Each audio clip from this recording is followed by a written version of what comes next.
Good afternoon, everybody. My name is Dr. Elisabeth Kramer from the Sydney Southeast Asia Centre here at the University of Sydney, and I'd like to welcome you to our webinar today on what's happening in Thailand, Youth in Revolt.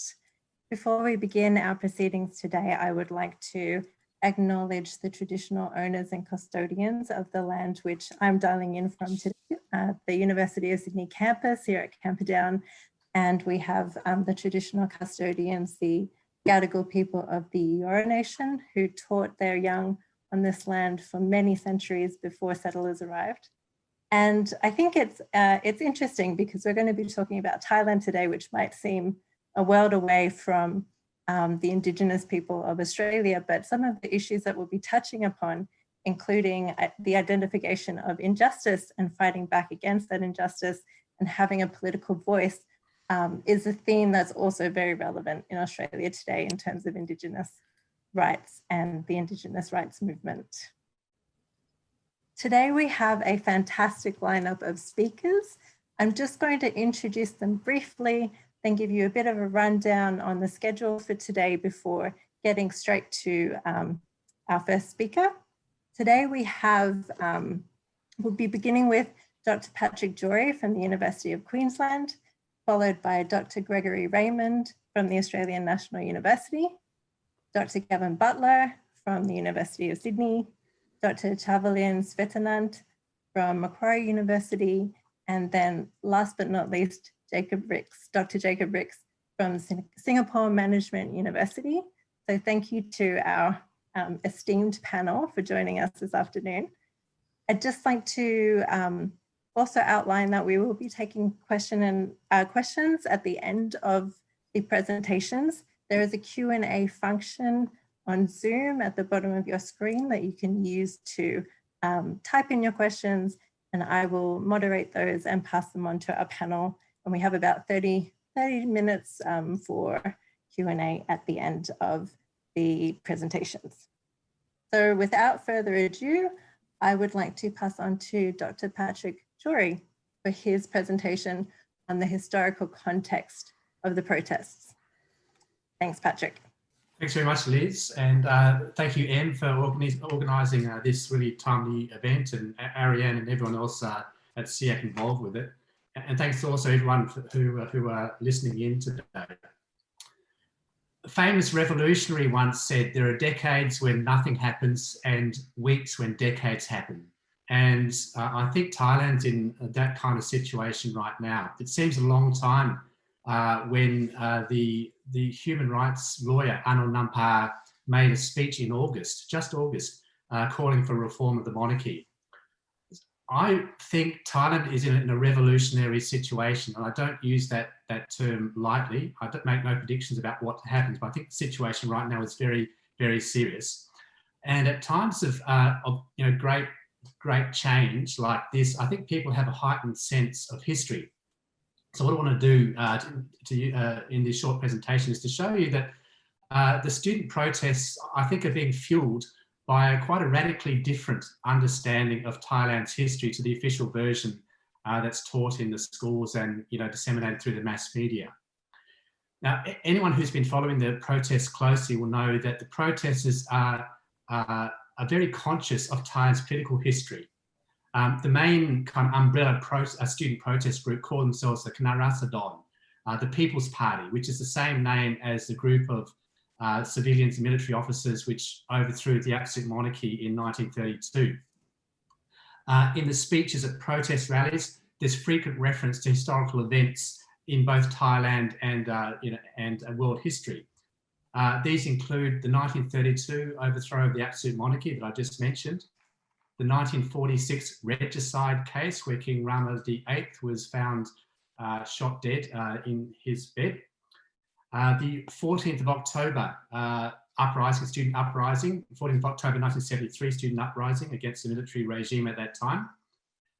Perhaps the most controversial event in modern political history, the 6th of October massacre of students at Thammasat University, carried out by palace-connected police units and royalist vigilantes, and even the more recent history of the massacre of red shirts in May 2010. Outside of Thailand, there are references to the French and Russian revolutions. I think learning this history is part of the process of what is sometimes referred to as Dasawang or Berknet, which is, it translates to something, like opening up your eyes or seeing the truth. That is the truth from the student's point of view of the monarchy's constant sort of interference in Thailand's politics, legal system, and other aspects of Thai public life. So how are the youth, how are they getting their history? They're certainly not getting it in school history classrooms. The students are learning what you might call an alternative people's history of Thailand, and they're getting it through recent books which have been published in the last few years, as well as through historical posts in social media. And I can't emphasize how important the social media is to circulating this alternative history of Thailand. So firstly, on the books, Thai history is selling really well right now. According to a number of book publishers, since the 2014 coup, the sales of books on Thailand's history and politics have actually doubled. So what are the youth reading? In the last 20 years, there's been an explosion really of research and publications on kind of revisionist history of Thailand that kind of re-examine and, if you like, undermine Thailand's monarchy-centred history. I don't have time to go through all the titles, but I'll mention some of them. A lot of it's been published by very well-known publishing house Fadialgan. Perhaps two of the most popular authors are Thongchai Winichagun and Nattapon Jaiting. Among Thongchai's popular works recently, Democracy with the King Above Politics on Modern Political History, which is a collection of his essays on Thai history. Chomna Racha Chat Niyom, The Real Face of Royalist Nationalism, this concept or term that Thongchai uses to describe sort of the dominant political ideology of the modern era. Hoktula Lumidai Jamilong, his very personal kind of recollections of his experiences in the 6th of October 1976 massacre, which has just recently been published. These books, by the way, all published in Thai, but he's published that one in English just this year with University of Hawaii Press. Nattapon Jaiting is the other one who has published a series of books looking at the period from 1932 to 1957, when during the People's Party period, but he's looking at the royalist kind of counter-revolution, if you like, that pushed back against all the reforms that the People's Party are trying to carry through. So the Unbelievable Dream, the counter-revolutionary movement in Siam, 1932 to 1957. Gabot Bawarade, the Bawarade Rebellion, the first reactionary movement against the 1932 revolution. And most recently, a book titled in English, Warlords, Feudalism and the Great Eagle, Thai Politics Under the US-Led World Order, 1948 to 1957.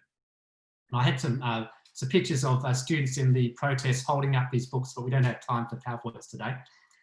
The police, it's not just Patrick who's saying that these books are important, but the police have actually linked the students' demands to reform the monarchy to the works of Thongchai and Nattapon.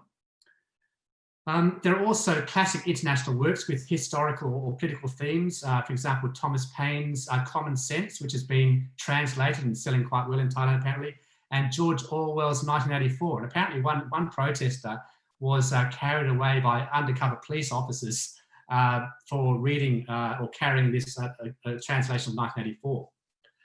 The intellectual figurehead of the student movement is the Thammasat University political historian, well-known critical of the monarchy, Somsak GMT Rasagun, who, as many people know, is now living in exile in Paris.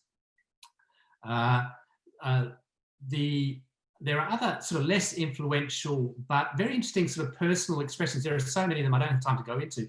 I saw one of them the other day where it's a kind of an artistic performance group, and one guy was giving a performance, sort of a kind of a song and dance performance of sort of satirising the way that kind of elite Thai women have kind of a nostalgia for the the era of the old absolute monarchy. Very creative, but again with a really strong historical theme. Look, so I'll leave, in conclusion, I'll leave the last word to Niti Ilsi Wong, who for many Thais, I think, and many people who study Thai history would argue has been the, he's regarded as the greatest historian, I think, of the last 40 years. He's written about Angkor, Ayutthaya, the early Bangkok Kingdom, as well as modern Thai political history. In a recent TV interview with the newspaper Matichon in August this year, Nitti said that he believed that the current political crisis was so bad that it can't continue for more than a couple of years. And when it changes, in Nitti's words, it will be more extreme and faster than anything we have ever seen before. And I think that's my 8 minutes. Thank you. That was your 8 minutes, Patrick. Excellent in keeping to time and getting us off to a very good start. I'd like to invite next Dr. Gregory Raymond to give us a brief presentation on the significance of the protests from the military-monarchy axis perspective. Thanks, Liz, and thanks, AIM, for pulling this all together, and thanks, Patrick, for that great opening, because I think it leads perfectly into what I want to say now. That is that we are looking at something, in my view, that approximates a revolution. And let me use a social science term. What we are seeing at the moment, and what we saw on the night of 10th of August when Rung got up on the stage at Thammasat University, is what I would call a speech act. It was not just a speech, it was a speech act in that it disrupted the discourse, the dominant discourse. It was an action against an institution, not just the institution of the monarchy, but really the institution of royalist nationalism. And I think that Rung's speech really represents what we might call a discursive rupture. It's really quite a rupture in the dominant hegemonic discourse of royalist nationalism. And in this way, I think it's actually quite a different challenge to that of Puatai and Thaksin Shinawatra, who were a challenge to the elite, but they were a challenge that kept within the dominant discourse of royalist nationalism. But what I want to do in the few minutes I've got here is just say that even before the speech act of Rung at Thammasat University on the night of 10th of August, there was another action which I think deserves recognition, and I think in history writing will be seen as having been of equivalent importance, certainly in terms of the consequences that flowed from this speech act. And this was a decision of the Future Forward Party in Parliament in November 2019 to publicly oppose the monarch's desire to transfer 2 regiments of the King's Guard to the Royal Security Command. So what I want to do here is just put some of this in context. What was Future Forward Speech Act and what are the King's Guard and the Royal Security Command? So let me begin with the Royal Security Command. This is an armed force that is completely separate from the Royal Thai Armed Forces. It's under the direct control of the monarch. It was created in November 2013. This was a time when Yingluck Shinawatra was under extreme pressure from the PDRC.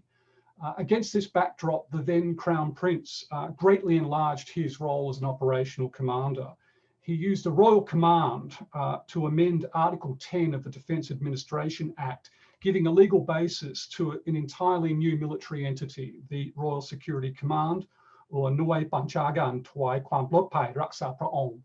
Now, this Royal Security Command was equal in status to the Office of the Ministry of Defence and the Royal Thai Armed Forces. And it was also a large and powerful organisation, much more than a household security detail, such as we might expect that might be provided for a Western leader's personal protection. It comprised 6 battalions, each of these between 300 and 800 soldiers, amounting to a force of several thousand soldiers. And it was announced that it would recruit directly from the population, and there would be skills provided in such things as parachuting and ranger training, such things that might be given to special forces and commandos. So this was effectively a private army answering directly to the monarch, to the then Crown Prince, even if its main mission was the security of the royal family. Now let me just turn briefly to the King's Guard. Now it's the Royal Security Command and the King's Guard are often confused. They're often thought to be the same thing. In fact, they're quite different things. The King's Guard predates the Royal Security Command, and it's structurally and administratively quite different and separate. King's Guard, in fact, is not a single military unit. It's a whole series of units across the three services of the Royal Thai Armed Forces. And in fact, there are 69 King's Guard units. Now, the majority of these, about 42, are in the Army. The remainder are in the Air Force and the Navy. Now, within the Thai Army itself, there are King's Guards battalions in the Infantry Corps, the Cavalry Corps, the Artillery Corps, and even the Engineering Signals and Transport Corps. By far the most well-known are the infantry units, especially the 1st and 11th King's Guard Department of the 1st Division and the 21st King's Guard Department of the 2nd Division, which is usually known as the Queen's Guard. Now, what happened with the transfer? Now, on the 30th of September 2019, there was a royal order published, Royal Order 1361/103, transferring personnel and budget from the Army and Ministry of Defence to the Royal Security Command. And under this order, all personnel and associated budgets of the red uniformed 1st Infantry Regiment King's Guard and the blue uniformed 11th Infantry Regiment King's Guard would be transferred from the Royal Thai Army to the Royal Security Command. Now, when this order came to the Thai Parliament in October, the Future Forward extraordinarily decided to oppose it. Now, parliamentarian and Member of Parliament Prayuth Senganokun was very careful in the way he framed his opposition. He framed it as being criticism of the Prime Minister Prayuth rather than criticism of the King. But still, this was really an action of breathtaking audacity, directly challenging the monarchy on one of the most sensitive issues in the kingdom, the relationship between the monarchy and the military. Now, Prayuth did this in a very elegant, simple, and forensic way. This is what he did. First of all, he noted that the royal order referenced Article 172 of the 2017 Constitution. And let me read out that article. It says, for the purpose of maintaining national or public safety or national economic security or averting public calamity, the King may issue an emergency decree which shall have force as an act. The issuance of an emergency decree under paragraph 1 shall be made only when the Council of Ministers is of the opinion that it is an emergency of necessity and an urgency which is unavoidable. Now, at this time, there was no coronavirus and there was no protests. So Prayuth was quite reasonable to ask two sensible questions. One, what was the emergency endangering the monarchy? And two, why was the Thai Army and Thai Ministry of Defence unable to protect the monarch? Now, no answer was given, and the order received the assent of all the parliamentarians except the Future Forward Party. Now, what were the consequences? In February, the Future Forward Party was dissolved on a technical breach of electoral laws, a major trigger for the first wave of protests. In astonishing reporting the following month, the very well-placed journalist Sean Crispin reported that the Future Forward's opposition to the transfer had attracted the personal attention of the monarch. And Crispin wrote that the perceived challenge of royal power happened despite Thanatorn and Prayuth speaking with the monarch by telephone from Germany during a September meeting with Army Commander General Apirat. So when we write the history of this period, it's clear that Future Forward's challenge, based entirely on law and reason, may have been actually the first crack in the hegemony of Thailand's royalist nationalist discourse. I'll leave it there. Thanks. Perfect. Thank you, Gregory. Just a little bit over time. But fantastic and very interesting. I'd like to move on now to Dr. Gavan Butler, who will be doing a short presentation on the fight of Gen Z, generation divides and the Thai protests. The floor is yours, Gavan. Thank you, Liz. When AIM first led me into this exercise, she spoke of a generational divide and of trying to see whether there's such a thing in Thailand at the moment. I've been querulous about this notion, and I don't like the term the Z generation, which got tacked on to my presentation. Let me explain perhaps why I'm a little querulous about the idea of a generational divide. helping to explain what's going on at the moment. So in Parliament last Wednesday, the outcome of the so-called debate over the possibility of constitutional reform was hardly a surprise. The proposal put forward by human rights group Internet Dialogue on Law Reform, or ILAW, supported by the protesters, was introduced by Jean Ongakon, director of ILAW. According to ILAW, its proposal embodies 5 aspirations. Quote, for the people to be able to elect a prime minister via the House of Representatives, for a transparent government which is subject to scrutiny, for the people to determine their own future, for a justice system ensuring fairness to all, and for a supreme law that is written by the people to guarantee basic rights. The defence of the ILAW proposal has not, however, apparently alluded to the socio-economic deficiencies of Thailand. The ILAW proposal was the only one to call for the revocation of all of the policies introduced by the military junta of the NCPO. It envisaged the restoration of an elected Senate and of the practice of selecting a prime minister from among elected members of the parliament. It would also have required that all administrators be elected, would have changed how members of so-called independent organizations such as the Election Commission and the Constitutional Court are selected, and would have required fresh selections of members of these bodies. The drafters of the ILAW proposal also sought to ensure that constitutional reform would not exclude reform of the monarchy. While the proposal was endorsed by some members of the House of Representatives and 3 out of 250 senators, the overwhelming majority of the parliament abstained, and a proportion of the government's MPs voted against it. The upshot of the debate, quote unquote, was the adoption of 2 proposals, one from the government's parliamentarians and the other from the opposition parliamentarians, that are virtually the same and which call for the establishment of a constitution drafting assembly. Evidently, the parliament is expected to reconcile the proposals. Neither of the successful proposals mentions the monarchy. The result of the debate was a stitch-up. A spokesperson for ILAW, who takes the glass half full approach, gamely stated that at least there is now the prospect of some reforms to the constitution. The protests have been represented as indicating a generational divide.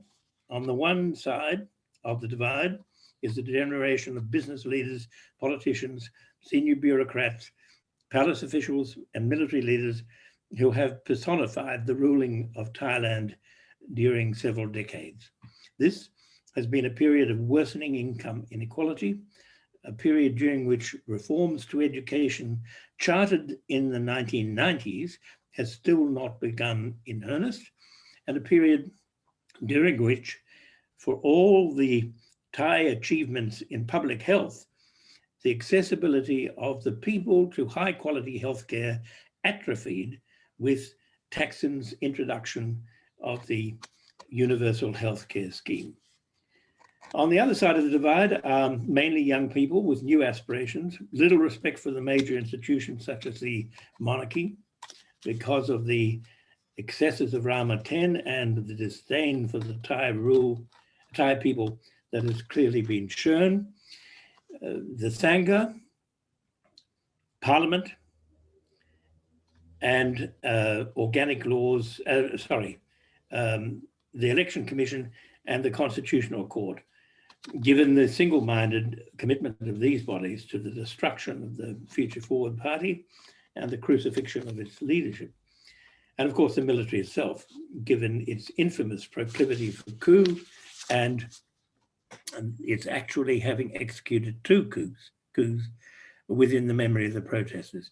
But this generation consists of the children of the agents of Thai political and economic rule. Its material interests, in the final analysis, are the material interests of the earlier generation. The question is, how durable can a generational opposition be in the face of this commonality. All the same, and I'm concluding with this, the younger side of the generational divide has met again the profound disdain of their elders. In turn, the younger side has thrown caution to the wind, since it is quite clear the police are now after blood and will resist any government attempts to restrain them. Arguably, a line has now been crossed. As a prominent protest leader, Bai Dowdin, has proclaimed, the time for compromise has passed. It appears to be the protesters' intention to take the issue right up to the King by way of a rally at the offices of the Crown Property Bureau tomorrow. Thank you. Perfect. Thank you, Gavin. I didn't even have to give the warning. Fantastic. So now we will move on to our next presenter, Dr. Chavalin Svetanant, who will be talking about the language of Thai protests. Dr. Svetanant, the floor is yours. Thank you. Thank you for having me today. And sawadika to all the Thai participants over there. As we know, there are many unprecedented happenings that are worth noting in the current youth movement for democracy in Thailand. As a linguist, I would like to share my observation on the distinctive language use of the young protester. If you ask me to give 3 words to describe the linguistic features of the protester, I would say, first, impolite, second, satirical, and third, coded. I will explain more what I mean by these 3 words. And just to give you an overview, all of these 3 words reflect a radical use of language in every level, from pronunciation, spelling, meaning, and pragmatic, like the notion of politeness. And that includes both spoken and written. Just recently, there's an ongoing debate about rudeness and of the young protester. People say that they are rude, using offensive language, and even among the pro-democracy supporters, some of the supporters also criticize that the young protesters are using an inappropriate language to the public. For me, as a linguist, I take a view that the young protesters use this impoliteness as a strategic tool or subversive weapon to challenge the existing status quo or the normative of Thai national language. And as many of you are aware, Thai politeness centers around the hierarchical relationships, up and down. Okay, so to deconstruct or to challenge the perceived norm of politeness, in another way, it's to contest. It is in another way to contest the hegemony power, whether what to be acceptable and what is not. And I believe that this is part of the democratic movement that they aim to achieve. For example, they might use a hashtag on Twitter like เรื่องของมึงค่ะ for example, as in Thai, or อย่าโชว์โง่ค่ะ something like that, which is quite strong, I accept, and it's fairly abrasive, with the use of vulgar like มึง or โชว์โง่ but still they keep the politeness at the ending of at the ending word like ค่ะ right? When you say ค่ะ, it means that you want to be polite, which kind of acknowledge the linguistic norm that they know how to be polite. It's like, well, if you want me to be polite, I show you how to be polite in my own way. And this kind of language is quite interesting to me because it shows an awkward mixing registers of language that could be used in a totally different kind of circumstance in a normal situation. Or in other words, it is offensive, but it's still acknowledging politeness or formality in an unusual way. I should also note that this kind of language use is happening against the backdrop of the government's narrative of euphemism, or the way that they choose to use beautiful words, beautify language to refer to something that may be unpleasant or embarrassing, like the way that they say about flood as น้ำที่รอการระบาย instead of น้ำท่วม, for example. The impoliteness and satire like this also extend to the unconventional use of the royal language. The protesters started to call the actual names of the monarchy, the king, not even addressing him like His Majesty the King, or in Thai, ใต้ฝ่าละอองธุลีพระบาท. They intentionally stopped following the conventional language and rules, and this has led to an obvious shock of the older generation who do not even dare to speak of the king's name. We also see the use of coded words among the same group of people to share the identity and to distinguish themselves from outsiders. In linguistic term, this is called cant or argot, and Michael Holiday might call it an anti-language.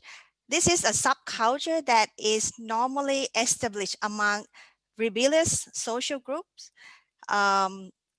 It used the same basic vocabulary and grammar of the language, but use it in an unorthodox fashion by relexicalizing the words and create new words for the old meaning.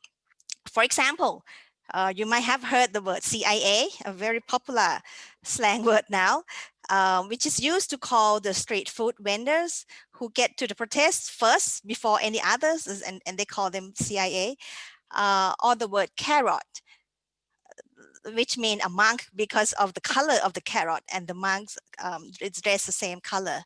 Or mocha for police. There are a lot more. It's on my list, like gang te po, to mimic the word te, which means to trick the police, for example. And you will see some unconventional spelling by tweaking the word, like เตรียม to เกียม, orจ้วงจาบ, but they sayจวบจาบ, something like that. So it's kind of the word play that has been going on in Thai language for many, like since I mean before, but it's now being obvious more in the political discourse. In English, when you talk about this, เตรียม and เกียม is probably the same way as you would say the word like prepare. Rather than prepare, you say prepare without R, for example. So you act as if you are not literate, but you kind of acknowledge that this is the norm, but you don't want to follow the norms. And the protesters also create their own language. It's called Pasalu, which is based on a substitution of consonants in a backward formation. Okay, with the time restriction, I'm going to wrap it up. So what I want to say is that all these features of the language use demonstrate the subversive use of language as part of the democratic movement. They represent the identity and solidarity of the protester. And if you want to show them that you are one of them, you have to speak their language by mimicking their parodic style. And this is apparently not an easy skill to learn overnight, as you will see that recently the government tried to hijack the Twitter by creating a hashtag อนุชนรักชาติศาสตร์กษัตริย์, and then all the young protesters were laughing because they know right away that the word อนุชน wouldn't be used in that protest among the protesters. It's a word that young people wouldn't use. So you can see that it's not easy to imitate or to copy from them. Well, yeah, I can go on and on to talk about the linguistic phenomena in the protest, but given the time restriction, I think I better stop here. Thank you. Thank you, Dr. Chavalin, and hopefully we'll get a chance in the Q&A to explore some of those questions a bit more. So interesting. And okay, On to our next speaker, we have Dr. Aim Sinpeng, who will be talking about social media and the protesters. Thanks, Aim. Thanks, everyone. So everybody is asking me and everyone else who's following the Thai protest today, what is the role of social media in all of this? And of course, social media is a really critical part of mobilizing the anti-government protests today. But it bears in mind that the history of social media activism, especially anti-hegemonic, anti-state discourses against the traditional holders of powers and traditional institutions have started long before this. And due to heavy censorship, both online and offline in Thailand, just like what Chavalin has said, often a lot of the anti-hegemonic discourses against the Thai state come in coded language and thrive, particularly in platforms like Twitter, where anonymity is more heightened and it's easier to use hashtag as a way to create alternative discourses and alternative languages and words to speak of their own resistance to the Thai state. So what is the role of social media in understanding the protests today that we see in the streets? The first one is that social media play a critical role in democratizing alternative information about the Thai political history, as Patrick mentioned. This is where a lot of young protesters have admitted as their first place that they've learned something new about Thai history that's not taught or shoved on their throat using the school textbooks. Right? This is where they have their so-called political awakening and political empowerment, the feeling that they could be part of rewriting or at least challenging the hegemonic version of Thai history. And this is where a lot of the younger people have come in and come across, often accidentally, information about politics that go against what their parents have taught them. Right, so interviews of a number of protest leaders, quote unquote, have revealed that their parents were actually in support of the yellow shirt movements in the past. And even some of them had admitted being forced to go to yellow shirt rallies when they were kids and watching some of the more conservative TV channels in Thailand because that was on at home. But finding out online something completely different, something that challenged their worldview about what it is the government is doing, what does it mean to be part of democracy in Thailand, the Thai-style democracy, what is it that be part of a constitutional monarchy. So democratizing political information in particular and contributing to the political awakening of younger people especially, many of whom grew up during the 5-year military dictatorship in Thailand between 2014 and 2019 and are essentially, digital natives. This is where they have come across alternative information about Thai politics and history. The second role that social media play is to mobilize for both the discourses and offline activities of the anti-government protests. The 3 platforms that are mainly used for these current rounds of protests are Twitter, Facebook, and Telegram. And Telegram was only used recently as a result of concerns by protesters that Facebook and Twitter might cave in to demands from the Thai state to turn over personal information data of protesters to them. But I want to know specifically about what's different in this round of protests compared to the previous rounds of protests that have used social media is the importance of Twitter. Twitter has really emerged in 2019 as a critical social media space for political mobilization, and it's made so by the electoral success of the Future Forward Party. Prior to this, Twitter was largely is not even in the top 3 most popular social media platforms in Thailand. And in the past 3 years, it has gained the most number of users in all across Southeast Asia and Thailand as a result of the uptake by young people between the age of 16 and 25 in Thailand. in the past 3 years. And it's also in the past year have been overwhelmingly female. More than 70% of Thai Twitter users, according to the latest survey, is actually female. So you would not be surprised if you attend some of the rallies in Thailand, in Bangkok in particular, and you notice an overwhelming representation of women. So Twitter is important because it's much more detached from the social networks of families, especially parents. So this is the place where it's easier for you to have fake accounts, it's easier to have fake names, it's easier for you to be more invisible. You know, you're not basically subject to having to accept a friend request from your auntie, where you really don't want to discuss your, alternative view of Thai history with them. So it's a much more liberating place to follow different conversation that may conflict with their own existing worldview, or they thought that they have existing worldview. And it's easier for things to go viral, especially when it comes to youth culture that cannot be tracked down that easily by the state.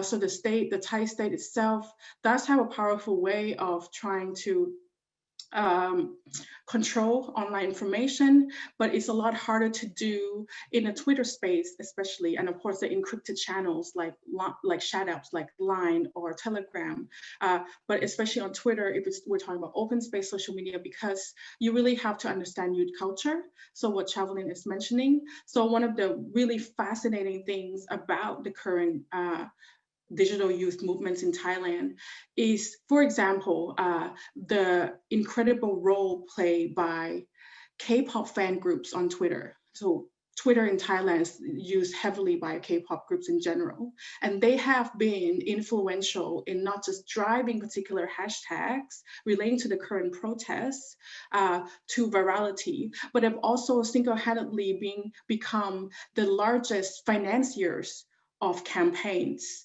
by the protesters today, right? So that kind of the ability for groups, fringe groups, so to speak, for fringe social groups like K-pop fans or anime fans to become so prominent in driving protests on the streets is really incredible and unprecedented. So the third role, the third role that social media plays, and this is the organization of the movements themselves.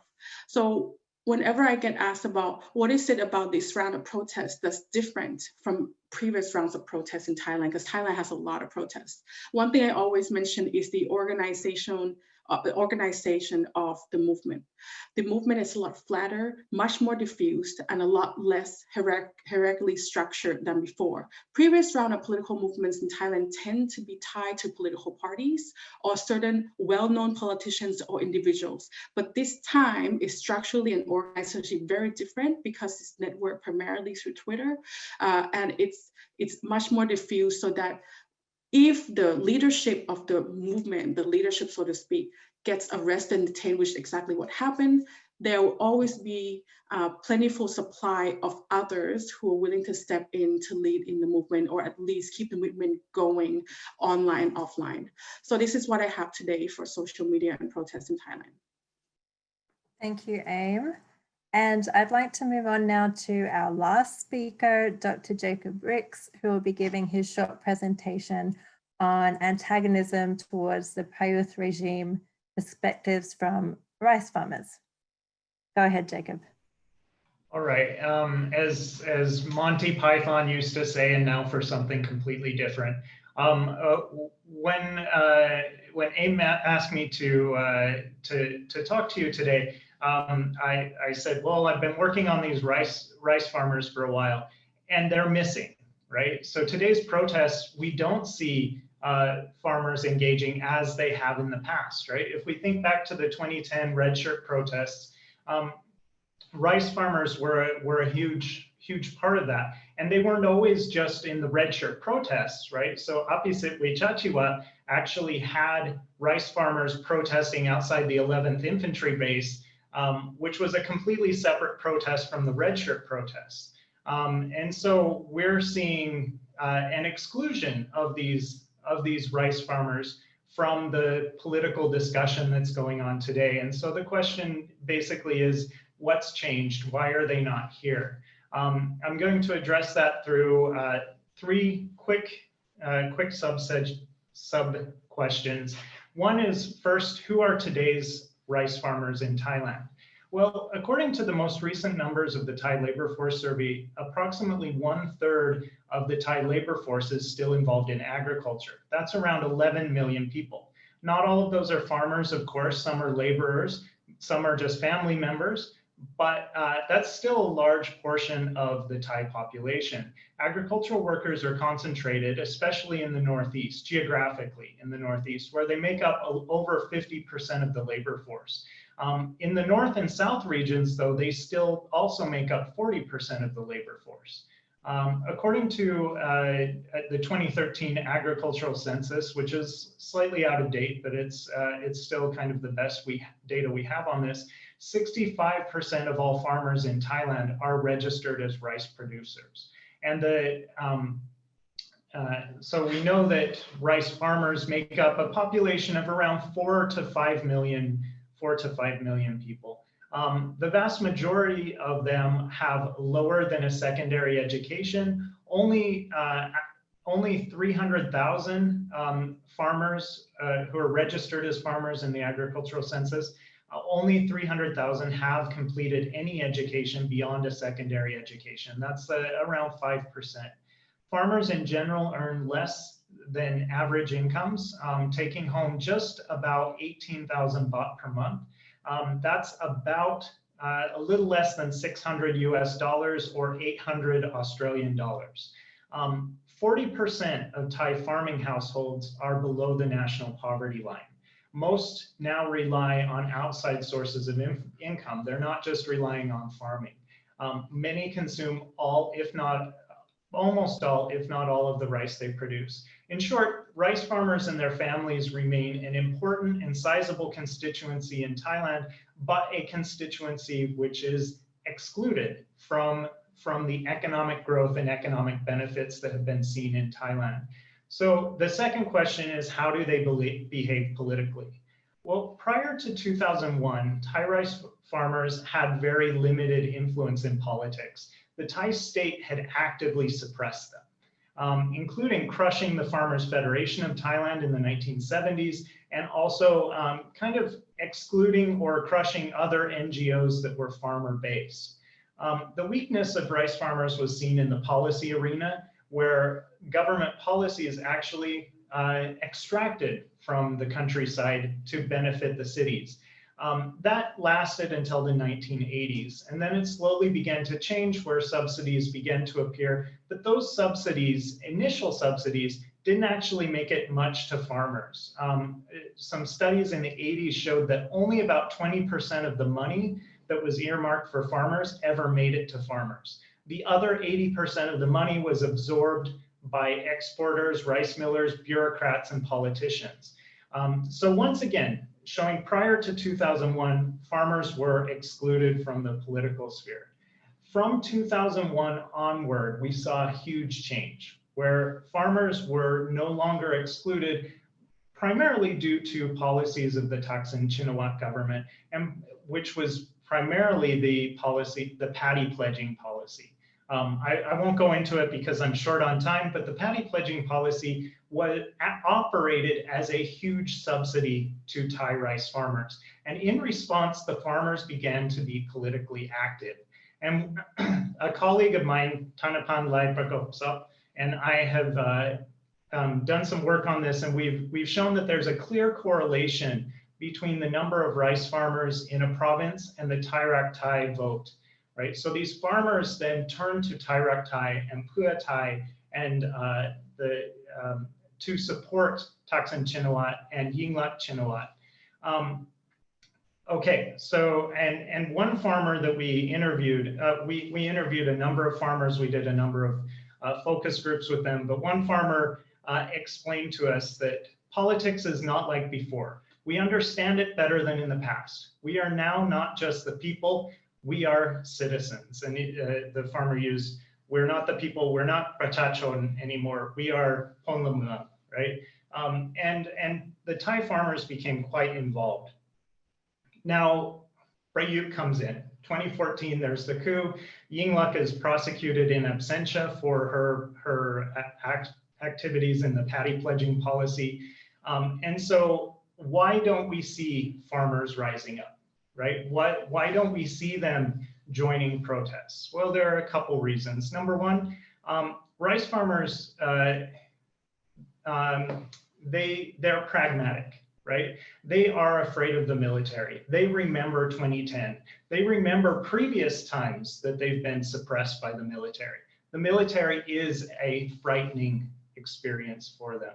And so for many of these farmers, the decision not to protest is one of pragmatism and a feeling that they can't win.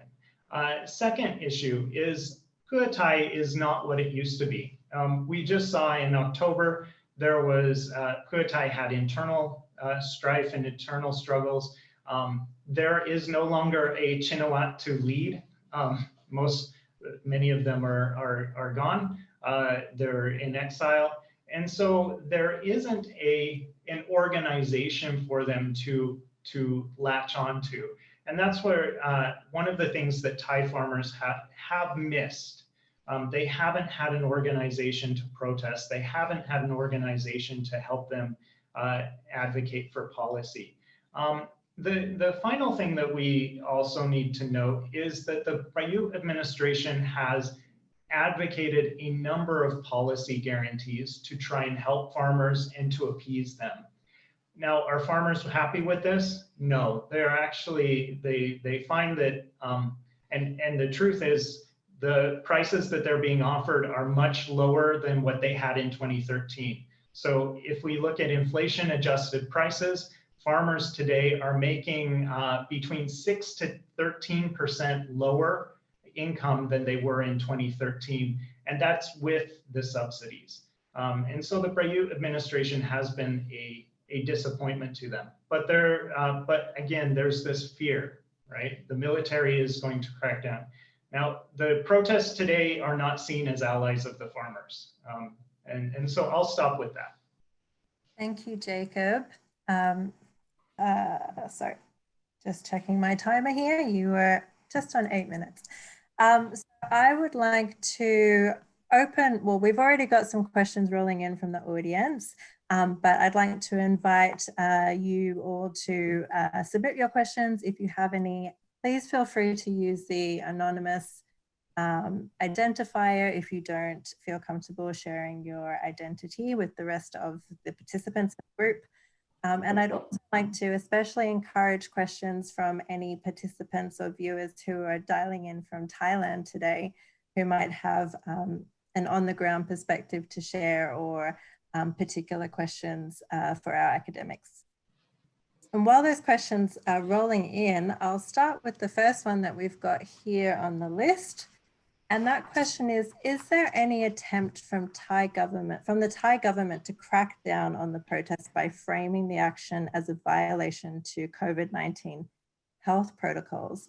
I might kick this question off first by asking Dr. Raymond to comment on that, particularly in the context of the military, as you were speaking before about. Has there been any moves from the government to use the pandemic to suppress social movements, like we've seen with Black Lives Matter and other lockdown protests in Melbourne? I think what we have seen is that the spark to the protests did relate to the government's attempts to control the virus, or they were using what was called the Porogor Chukchurn, the emergency decree to prevent any public gatherings. And there was, around June, there was increasing skepticism that this was really the objective of the government, and that really this was about controlling political protests. And then what really blew things apart was the government just, its palpable hypocrisy by allowing a group of Egyptian soldiers to travel through the country. And they were on their way to China, and they stopped off in Rayong, and they were allowed to leave their hotel and mingle at the market and so forth. And this Rayong incident, when it was discovered some of these soldiers actually had the virus, it caused huge anger amongst the whole Thai community, that there was this special sort of privilege being afforded to VIPs while Thai people were doing it hard. So at that point, it really was a critical ingredient in setting the protests, in reigniting the protests. Of course, the protests started with the dissolution of Future Forward, but then what reignited them was that, plus also the disappearance of Chavalin, which had happened a bit earlier. So there is a connection, but I haven't seen the government really talking about trying to suppress the virus as being an excuse for suppressing the protests since that time. Thank you, Dr. Raymond. I might move on to our next question here. And I'm going to direct this to AIM, Dr. Sinpeng. And, we're all about transparency here. So there's a bit of a comment, critique on the composition of the panel, and a question about why student leaders and other Thai voices haven't been incorporated into today's event. And AIM, as the primary organizer for the event, would you like to respond? Sure, and I appreciate the feedback, definitely. So this is part of not the only time we will be engaging with this protest, but there has been a number of academic panels around the world, America and in Thailand and in Europe, that have brought on Thailand scholars based in each continent to discuss what was happening in Thailand. So this is our way to respond, and bringing scholars who are first based in Australia together, who work and directly on Thailand, are intimate with Thailand, to come together as an academic exercise first. I have considered and actually been in contact with the leader of the Sydney chapter of the anti-government youth group here based in Sydney, but then have decided that this webinar would be first an academic panel representing academic voices of Australia-based academics who are specialists on Thailand as a starting point of the conversation. But this is not the end of it, and we will see more of it in either in various forms, either as a research piece, opinion piece, podcast. But I really appreciate the input, and I'm aware that there's only 2 Thai nationals here out of the 6. But all of the people who were invited today work intimately on Thailand and almost exclusively on Thailand, and speak Thai very well. So this is just a justification for why the panel makeup today is this way, but we really appreciate the feedback. Yes, and thanks for that question. Feedback, constructive feedback is always welcome for this event and all of the events that we run here at the Sydney Southeast Asia Centre. I'll move on to the next question here, which appears to be a bit of a history question. So I might ask you, Patrick, to begin the discussion on this question or the response. In the 1920s and 30s, Western international education was considered an influence on revolutionary ideas amongst students and former students. To what extent has this continued particularly amongst those who have been educated overseas, or is this not much of a factor in the protests we see in Thailand today? I don't think it is, to be honest. I think the people who go overseas to get their master's and PhD degrees often come back and, I guess sort of join the elite and tend to, overall, obviously there are exceptions, tend to become part of the establishment. What's interesting about these protests is, I think it's already been raised in the discussion, is that the students are getting their information online. And it's students who are locally educated, not Western educated. It's not the people who've gone to, Cornell and Yale and ANU and so on. Although there are some people, of course, there as well. But it's locally educated people who are getting their information from the social media, from the kind of thing that Em was talking about. This new scholarship that is produced Okay, yeah, Tom Chai, you know, a Wisconsin Madison professor, but people like Natapon, okay, I guess he's working within the Thai system. A lot of this stuff is being now produced sort of within the Thai system in the Thai language and disseminated through social media. So I think I think we need to kind of get out of this mindset that, you know, the liberal ideas come from the West and, you know, in Thailand it's all conservative. It's not like that anymore. There are the driving force of this movement is coming from within Thailand.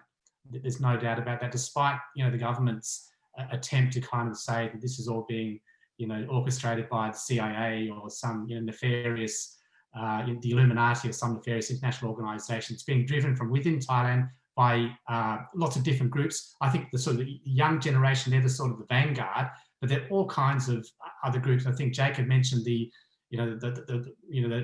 rice farmers, rural workers. That's a kind of sort of a sleeping force in a way.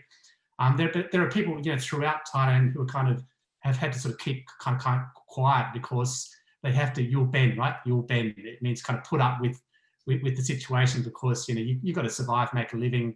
But now more and more, I think people are feeling empowered. They're feeling empowered to kind of go on social media and maybe say something a bit more critical than they have before. So, so I guess I wouldn't see, I don't see Western education as a kind of a liberating, you know, force in the way that it might have been for the generation of the Kanarasadon.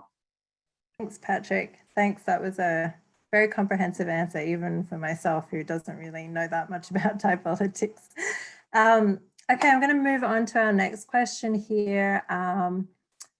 What is the role of economic agendas, open trade, and Thailand's heavy reliance on the tourism industry in triggering the protests? And I might throw that question over to Gavan to begin the discussion. I spoke about material interests when addressing the question earlier. And yes, what I had in mind, of course, were the commitments to and dependence on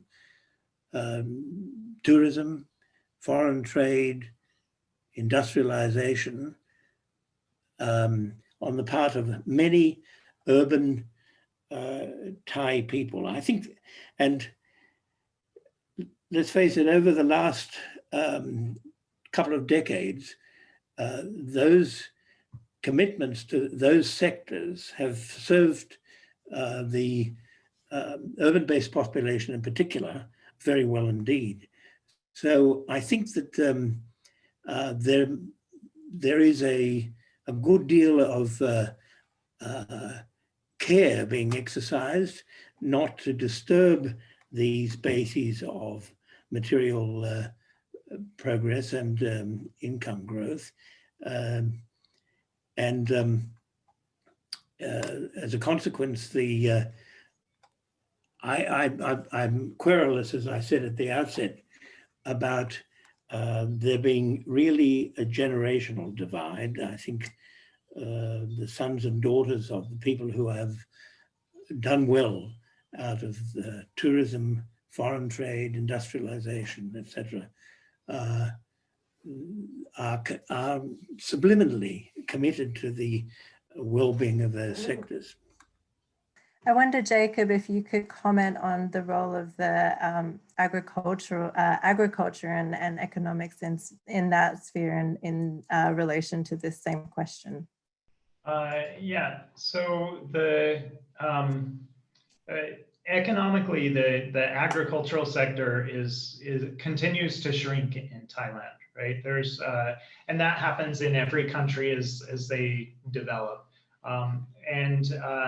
Right now in agriculture in Thailand makes up around 10%, 10 to 11% of GDP. And so agriculture is not where the wealth lies, right? There are some small lobbies in Thailand that deal with agriculture, but they're mostly agribusiness, or the Thai Rice Farmer or Thai Rice Exporters Association. They're quite strong. They're quite engaged with politicians, but you know, the people who are suffering from the economic downturn are, of course, the farmers, not these not these individuals who have a lot of sway with politicians. And so I don't see that having much impact on the protests today. As another commenter noted, there was a red shirt or red shirt affiliated part of the protest that happened yesterday. But those, as far as my understanding was, I'm not in Thailand, of course, I can only watch things online. There were no discussions about economics at that protest, really. The discussions were similar to the protests ongoing by the youth. So I'm not sure how much the red shirts and how much farmers were actually involved in that. So the impact of economic agendas, I'd say is maybe less, at least from the agricultural side at this moment. Thank you. I'm going to move on to a question now about humor and rudeness. So a question for Dr. Chavalin. Have humor and rudeness in the movement's linguistic and protest tactics helped prolong and strengthen the movement's longevity in some ways? And have these new protest tactics figured in the government's inability to quell protests? Yeah, okay. So thank you for the question. Yes, I think definitely the humor helps. People say that if you can't fight with the power, you just make them ridiculous. So you just make fun of them. And then I think the youth protesters are very skillful in making fun of the power. When we talk about power, it includes the government and also the elite and even the monarchy and the elites around them. So I think it helps in softening the tone a little bit. If you think about other in the other protests in the past that Thai has, they came out very seriously, talking about serious things, and then the humor will be out of the plan of the of the protest. But this time, when they use humor and sometimes rudeness, as I mentioned in my discussion, the rudeness that is used as a satire, it's satirical language. It can be humor, it can be exaggeration, it can be irony, it can be ridicule, and all of these are used to expose and criticize the current problem. Sometimes you can't say that straightforwardly, but using humor and rudeness in this way help to kind of show the societal flaws, the discrepancies or the inequality, and I think and that kind of engage a lot more people. I mean, it's for me, for example, it's easier to share kind of a meme, a humorous meme that someone make with my friends who are probably not a pro-democratic in the pro-democratic movement. So and I think definitely it's kind of prolong and strengthen the movement in some ways. Yeah. Thank you. Okay, I'm going to turn now to a question for AIM about social media. To what extent has fake news been a problem in terms of the protests, and has fake news undermined the legitimacy of the current student protests, and how has the Thai government used the threat of fake news to crack down? So just as a background, Thailand has one of the most restricted, most repressive cyberspace in the world. It's always ranked quite low in internet openness. So already thinking about, digital activism in Thailand, it's already in a very difficult environment. But what the current protests have shown is that state-sanctioned attempts to control internet information, especially on social media, has largely failed, right? And it failed on several fronts. And the most critical failure is that it underestimates young people and their ability to differentiate different types of information. And secondly, it failed in the sense of being able to infiltrate strategically and effectively the digital youth culture online.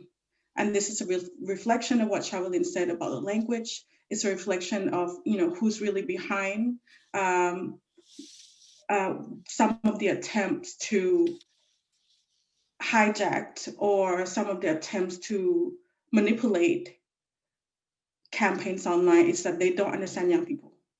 They don't understand the youth culture. They don't, like I said, they don't understand K-pop. So, like you can try to create a hashtag to produce different information, but to be effective, you need to know that your target audience is going to consume it. How do you know that, right? So one of the, there's a latest report that I was part of that was launched by the Stanford Internet Observer, was that we analyzed the attempt by the Royal Army to engage in coordinated inauthentic behavior, which is a code word for disinformation campaigns against political opposition 2019-2022. And what we found was that it had nearly no impact on Twitter. So their ability, or they may have a willingness to want to, push particular agenda that's pro-government online, or create information that's favorable to the government, to support government, but it's not effective. And in order to be effective, I believe, is they need to understand that young people are smart, that they consume lots of different sorts of information from everywhere, and that they can distinguish, what they believe to be something that's authentic and something that's not. And secondly, I think states' ability to, state institutions that are created to try to counter fake news. For example, the newly established Anti-Fake News Center has not been effective at all. It's not been used, basically. Or it's not get to the population that they need to target. And third, in order to, if the state wants to be able to have a better hold on what's up with young people online, they need to understand how they talk. They need to understand the culture. They need to understand what they do, what is it that young people do online. So I think what we're witnessing today, if you're asking me, oh, what about fake news? What about disinformation? Is that there are real attempts by the state agency to manipulate online information, that this has largely not worked. Thank you, Aim. Keep the questions rolling. So I have another question here on the cultural concept of Thai face. I might throw this to Dr. Gregory. How will the cultural concept of Thai face and various sources of cultural power inhibit a peaceful solution being driven by the political elite? I think we have to come back to this question of language that Chavalin's described in very granular, detailed terms. There's a real debunking of many forms of politeness, and with that, I think really a kind of attack on tradition, and also some of the ideology that was associated with that tradition. And I think this is why what's going on is so unprecedented and so potentially far-reaching in its effects, because it's questioning norms that haven't been questioned for probably since the 1950s. And the question of face, the question of politeness, what is politeness? That there are you know, there are Simpi Dam, Simpi Song, there are high things and low things, and you have to know those. That is very entwined with the political structure, because in one way, the monarchy derives its legitimacy from an idea that Patrick's put very well, a theory of kingship in which legitimacy doesn't derive from the masses, because the masses are dumb, they're low. So, you know, that's it's enough that the king has his own legitimacy from parami, from his own charisma. So when these norms are being attacked, and they are being attacked on a whole range of fronts, and we haven't talked about the Nakrian Leo movement, the naughty student movement, which is also incredibly powerful.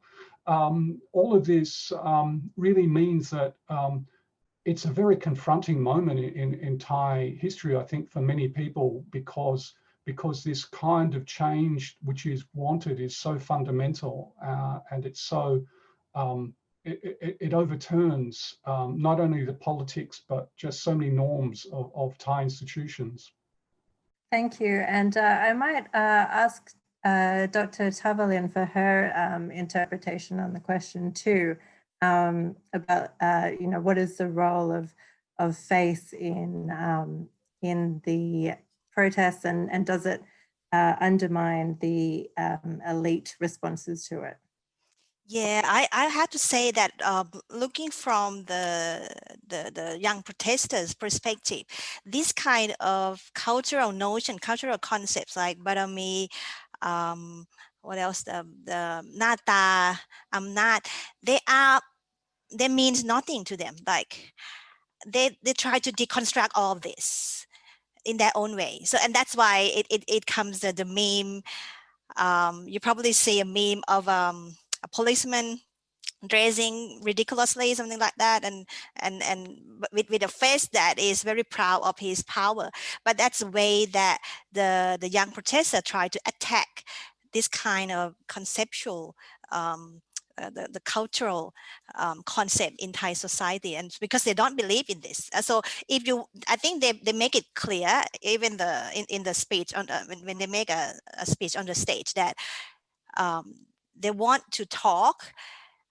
It's not how to say, it's not hierarchical relationship anymore. It's more about reason, justification, transparency. They no longer need this kind of cultural how to say mobilization anymore. So I think that's interesting how it will end up, because the elite apparently do not understand this and try different way. You would say that some key political elites like Anand Panayarachun came out, some big names came out to say like, why don't you do this and why don't you do that? But you can see that the response from the protester is that I don't care. You just need to come and talk in a transparent circumstance. Thank you. I might move on directly to our next question here, which I'm going to ask Jacob to respond to first. So the question reads, there are comments by Gregory, Jacob and AIM suggesting that Thaksin is somehow absent from the current situation. Is this really the case? That's a tough question because I don't have a direct line to Thaksin, so I don't know what he's doing exactly. I mean, what he's doing, we can only guess by rumor, at least from what I've understood. It does seem as though he was involved in the Pheu Thai restructuring that happened a couple weeks ago. But in terms of the protests, I see no clear evidence that he's involved in any way, at least as nothing that's open empirical evidence that I can see. Yeah, there does seem to be some evidence he was involved in the Pheu Thai restructuring, but that has almost nothing to do with the protests. That's something completely different. I might just add there. Yes, go ahead. Look, there were some fascinating rumours about Thaksin in October, about the same time that Pheu Thai restructuring occurred. At that time, Kun Pochaman visited the Sirirat hospital, and there was all sorts of meaning sort of read into that there was about to be another one of Thaksin's stupendous acts of political genius, and he was about to return. The rumor was that he was about to return to become finance minister, and there would be a sort of government of national reconciliation. Purtai would join up with Palang Pracharat. So this was kind of an extraordinary rumor that went on for about a week, but I guess it sort of signals something about people still wonder whether Thaksin will pull another rabbit out of the hat, even though clearly the one in March 2019 didn't go too well. But yeah, just sort of a little footnote to that. Thank you. All right, I've got a question here for Patrick related to what you talked about. What is distinctive about the emergence of alternative people's history in Thailand that has led to the current student protests? Put differently, is it greater access to information or revisionist history? Put differently, greater access to information or revisionist history does not always result in protests. So why has this happened in Thailand? I think there are probably two major reasons. Firstly, the intense criticisation of the monarchy since really late 2005, but reached a critical point with the coup in 2006. And really since then up until today, the monarchy has become politicised in a way that it really hasn't been for a very long time. And that has, I think, driven people to seek out, what is the role of the monarchy in Thai politics? How did it come to achieve this role? So it's a function of really the current political crisis. And I think the second reason is the ordinary people now have access to alternative versions of history through the social media. And during this period, as I try to say, there's been a lot of scholarship that has come out in Thai as well as in English, but a lot in Thai on history. History it's one of those, it's in a really good. Crises are great for history because it's suddenly you understand, you look at the past in a different way. You're forced to sort of ask questions about the past in ways that you hadn't done before. So history has really been sort of flourishing really in the last decade or so. There's been some great historical work, great empirical work coming out, as well as the more sort of changing of paradigms, the way you look at Thai history. And I guess the democratizing role that social media has played. So now history is no longer monopolized. You can no longer monopolize it. Well, it was never monopolized to that extent, but certainly the Thai government, the education system did a pretty good job, and the mass media. That's all breaking down now, thanks largely to social media. And it's so you got a sort of it's a sort of thousand flowers blooming right now, and I can think that will continue on into the future. I mean, I think it's going to be really interesting to see, because I think people are going to see that when they think about the monarchy, it's really based to a large extent on a kind of historical narrative. And when people are coming to see that, okay, what happened in 6th of October 1976? Who was behind the massacre? What really happened in 1946 with the regicide? What really happened with the military coup when SSEAC came to power? What was the role of the monarchy in that? And when eventually people will be free, it's not going to happen tomorrow, but eventually people will be free to ask this question, and the answers will finally be available. And I think it'd be very interesting to see, whether the monarchy can actually survive, a history which is totally free, where people can ask anything they like and receive answers based on the facts. Thank you, Patrick. We are actually coming to the end of our time, and I apologize to all of our participants who asked questions. I was overwhelmed by the number of questions, and unfortunately we've only been able to get through about half of them. But before I ask the final question here, I do want to thank you all for being such active participants, and for really, getting involved in the online webinar today. I'm going to ask each of our panelists to just briefly respond to this final question before we bring the event to a close. The question is, how do the panelists see events panning out, taking into account that a large and substantial number of Thais from all walks of life support Prayuth and cherish the monarchy? And I might go in reverse order to the presentation. So start with Jacob. One of my big concerns for the protest movement is a lack of organizational structure. I know that AIM earlier mentioned that that's actually a good thing, so it can continue to survive. But for me, without an organizational structure, there's a limit of the ability to negotiate with the political system. And so what I see is more likely to happen is the military and the government wait them out. Wait out the protests as long as possible. And if the protesters push too hard, then I see the probability of a crackdown increasing. I mean, crystal ball gazing, but that's what I see. Thanks, Jacob. And AIM, your response to that question, what do you see happening? I agree too, actually. I mean, digitally mediated, organizationally flat and diffuse activism is great for virality. It's great for mobilizing hashtag, but it does have its weakness in its ability to actually create and sustain responses to repression, especially across alliances. So what I'm seeing, what I'm concerned with going forward is this ability to expand its base to include more people in the middle. And I've been following quite closely the counter movement because I basically spent my whole decade studying the yellow shirts. So the counter movement to this and how much it is growing as a counter force to the current anti-government protests. And at the moment, the counter movement is also not growing that fast either.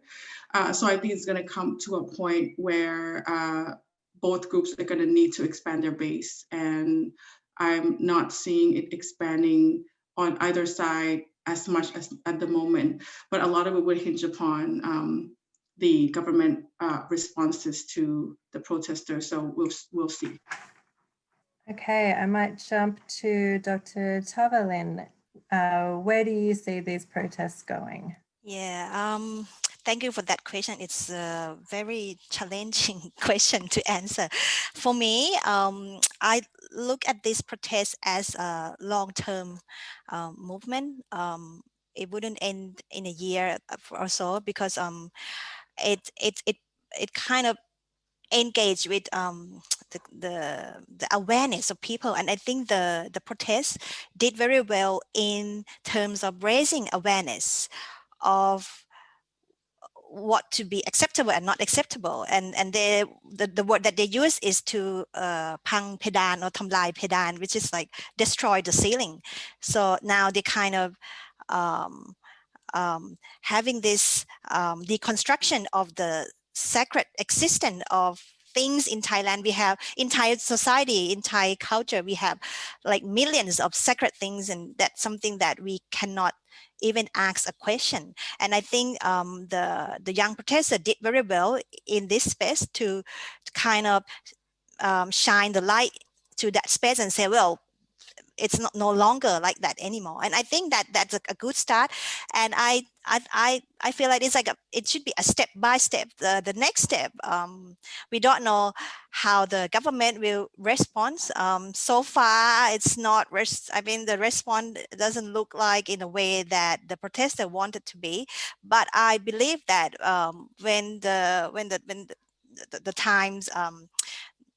They usually say the time is on our side, so it's like they got more time because they are young and they are now growing. And then when you have more people, like AIM said, like you need to expand this to the people in the middle and let them become your alliance. And once you have a larger group of people, you have a larger voice, louder voice, and that's where I think we can expect to see some changes in the politics. Thanks, Dr. Chavalin. I'm going to ask our audience And our panelists, if it's okay to take a few more minutes just to get final thoughts from the rest of the 3 speakers. But if anybody has to go, please feel free to duck out. Gavan, do you have any specific thoughts on how you see the events of this year panning out? Well, I think what's happened in Parliament in the last several weeks indicates that Parliament, along with the government, is going to put its money on waiting out the protest and proceeding with business as usual. Comments from other panelists today have given me a good deal of optimism about how difficult ultimately that's going to be. But in fact, in the immediate future, I'm very pessimistic about what's going to happen tomorrow. That demonstration tomorrow, I suspect, is going to be quite bloody. The Prime Minister has let it be known that the covers are off. He proposes to use every means at his disposal, and it's not clear that he's ruled out, in conjunction with the King, the reintroduction of lèse majesté charges.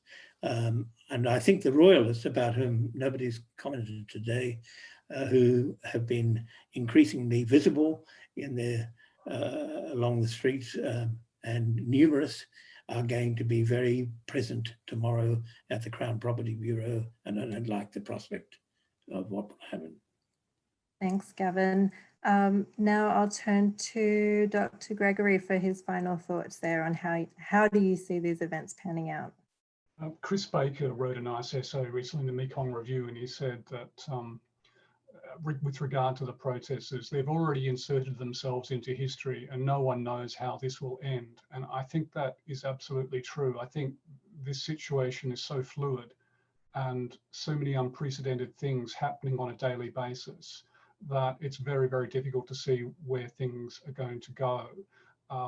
You know, I think anything's possible, from a Tiananmen Square type crackdown, something we all don't want to see. I think there is also the possibility at some point, and I agree with the speakers that so far the government is stonewalling, but I do think like a Berlin Wall collapse, sort of rapid change of institutions in Thailand is also, while not likely, but is also feasible. So there's a lot going on, and I think we're going to see change. I think it's the scale and breadth of this series of protests. And remember, these protests were happening nationally in a way that the red shirt protests were very, I guess, Bangkok and North and Northeast. These protests were happening in schools right across the country. And I don't remember seeing that before in Thailand on this scale. And it's also, as I mentioned before, there are so many fronts that people want change on, you know, the education system, the monarchy, and also, you know, changing the constitution. I recently saw a lot of push for change to the judicial system. So there's, although it is fragmented and there isn't actually an organisation, I don't think that's necessarily going to prevent some significant change happening down the front. If you remember that Future Forward still exists in an altered form, and it's very interesting to see Thanatorn going around the country now, just meeting people out in the provinces and talking about their economic concerns, their interests. So I think, you know, that party is still a sleeper force that could actually become quite important again in the future. So all I can say is watch this space. Thank you for that, Dr. Gregory. And Patrick, you have the final word. Where do you see the protest going? Look, I think Greg summed it up really well. To be honest, I don't really have a great deal more to add. As a rule, I don't usually make predictions. There's no way you can really tell, right? If I could do that, I would have bought Google shares at 10 cents a share. But I think I tend to feel that there will be really significant change. I guess I agree with Niti that there's going to be extreme change, and it will happen quite, you know, when it comes, it'll be quite fast. one thing I might just raise at the end, I think this is really interesting. That is a place of Buddhism in all this. And there's been, we've seen, you know, some monks, not many, of course, not many, but when we think about the Buddhist, the Sangha in Thailand, it's been so controlled, so tightly controlled by the monarchy really since the early 1960s. And now that the monarchy really has, in a way, it's kind of usurped the place of religion as a kind of, you know, as a kind of a moral centre for Thai people, right? And now there's no way you can possibly do that with this guy, with Vajiralongkorn. He's a disaster. So I think this is a kind of a sort of moral vacuum. It sounds a bit kind of, you know, pop psychology, but I think what we might see in the future is that Buddhism may, if it's kind of freed from the, you know, this real top-down hierarchical control with the monarchy sitting on top, if that is freed, I think Buddhism may start to play a kind of a different role in Thai society. I'm not sure what form, but I think that's another one of these issues that in the future, you know, may become more prominent than it has been in recent years. Thank you, Patrick. And before we sign off, I would like to thank all of our speakers again for their contributions today. I certainly learnt a lot. I hope that the participants and audience have learnt a lot as well. And with that, we are now signing off. Thank you very much from the Sydney Southeast Asia Centre for being part of this event today.